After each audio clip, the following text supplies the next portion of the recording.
Salut la compagnie, c'est Jules Melon et aujourd'hui dans un Ciné Critique, je vais vous parler d'un film américain que j'ai découvert pendant les vacances, un peu par hasard, et qui m'a beaucoup marqué. Je comptais pas en faire une vidéo, mais les souvenirs étant très vivaces, causons donc de ce Nous avons gagné ce soir, sorti en 1949, le titre en VO étant très différent, de Setup, sorte de film dramatique sur la boxe, qui n'a pas grand chose à voir en soi avec la saga Rocky ou Raging Bull par la suite, même si on pourrait le rapprocher par moment à Rocky 6, voilà, qui est réalisé par Robert Wise, qui fera par la suite, entre autres, West Side Story, première adaptation au cinéma, et avec au casting, dans les rôles principaux, Robert Ryan et Audrey Telter, c'est aussi la présence de George Tobias, entre autres.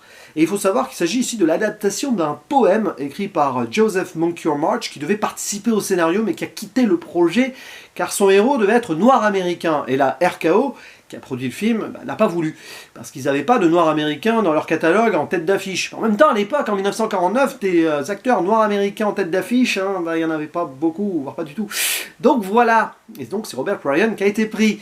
Et il s'agit, pour faire simple, de l'histoire d'un boxeur sur le déclin, qui a pas loin d'avoir 30 ans, je crois qu'il a 35 ans, qui s'appelle Bill Stoker Thompson, qui n'a pas eu vraiment une carrière très faste, qui a envie de terminer sur un bon coup, sauf que sa femme, elle a hâte qu'il arrête. Vraiment, elle ne veut plus le voir sur les rings, parce qu'il va se faire mal à un moment. Et donc, un beau soir, il décide quand même de se tenter sa chance une nouvelle fois et d'affronter un jeune, et il a l'intention, là, il a ce flash-là, il veut gagner le combat. Sauf que malheureusement, en parallèle, son entraîneur négocie avec la pègre locale sa défaite, parce qu'il est quasi sûr que son poulain ne vaut rien, c'est assez affreux, mais c'est comme ça.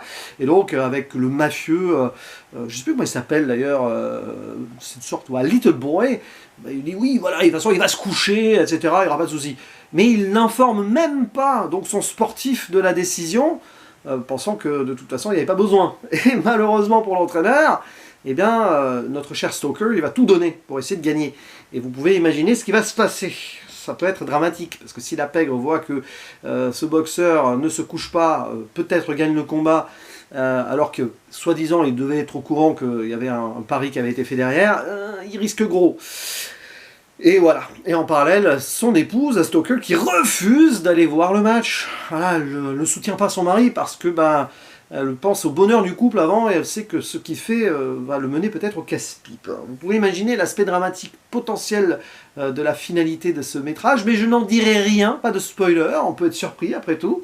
Ce qui est certain par contre, c'est que je l'ai lancé comme ça, sans trop savoir vers quoi j'allais, et j'ai été bluffé parce que c'est un très très bon film qui respecte en plus presque la règle des 3 unités. Alors je dis presque parce que l'unité de lieu, elle est là. C'est une sorte de ruelle avec l'endroit où ils se battent, un bar, l'hôtel et tout. L'unité de temps, c'est ça qui est génial, est totalement au diapason de la durée du film. 1h12, ça se passe sur 1h12 et c'est respecté presque au millimètre. Robert Wise, il y a tenu à cela.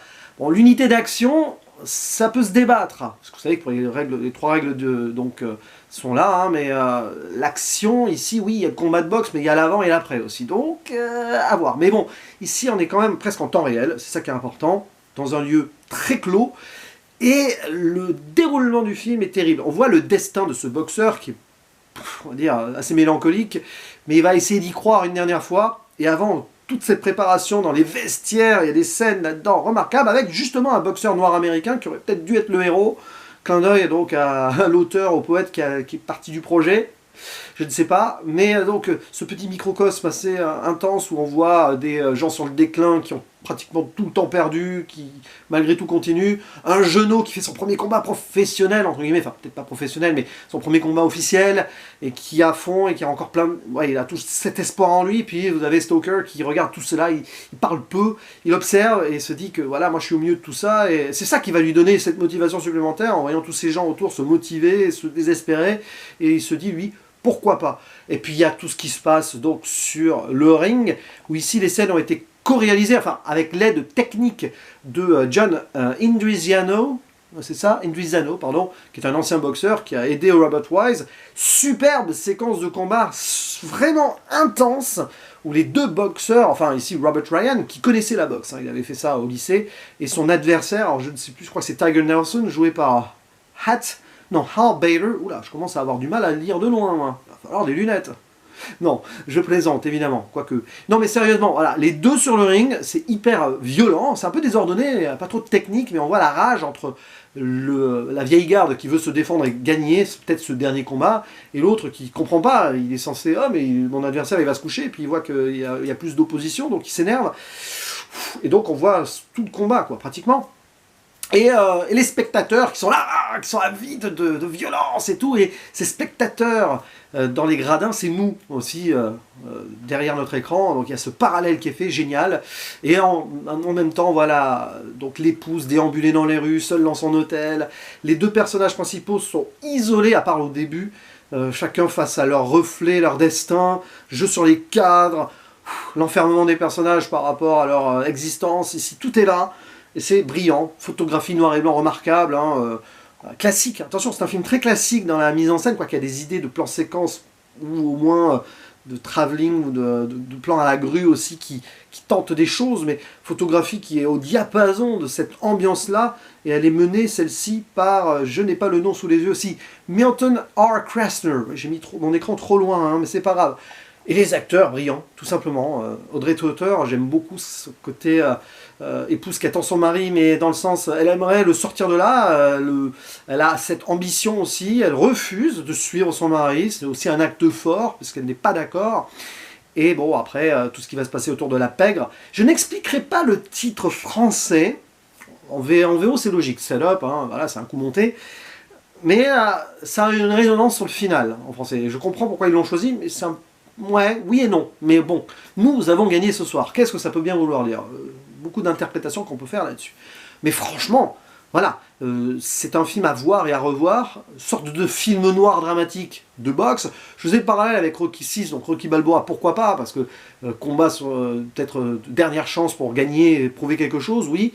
Voilà. Et puis l'absence de musique aussi, il n'y a pratiquement pas de musique, du moins rajoutée, extra-diégétique à l'œuvre pour nous enfermer encore plus dans cette ambiance suintante, hein, notamment dans les vestiaires ou sur le ring, et puis cette mafia locale, voilà, Paris sportif et tout, ça rappelle un film de Stanley Kubrick aussi, il me semble, je ne l'ai plus en tête là, mais oui, un des premiers. Bref, beaucoup de choses, pas l'Ultime Radia, non, c'est l'autre. Bref, un des premiers, non, c'est pas l'Ultime Radia. Un autre. Mais voilà, je me perds un peu parce que là, j'y réfléchis pas en amont, hein, c'est ça un procédé critique. N'hésitez pas à me corriger, à faire des précisions en commentaire, vous êtes là aussi pour ça. Donc nous avons gagné ce soir de Setup, grand film, Robert Wise, donc c'est le deuxième métrage que je vois de lui. J'adore son West Side Story de 1961, j'aime beaucoup celui-là aussi, évidemment. Je pense que c'est un metteur en scène qui va de plus en plus me plaire dès que je découvrirai d'autres œuvres du monsieur. D'ailleurs, n'hésitez pas à dire en commentaire ce que vous pensez de ce film, si vous l'avez vu, d'autres films de Robert Wise, de ce genre de cinéma-là, et précision autre si vous avez envie. L'espace vous est ouvert. Quant à moi, il ne me reste plus qu'à vous dire à la prochaine. Ciao.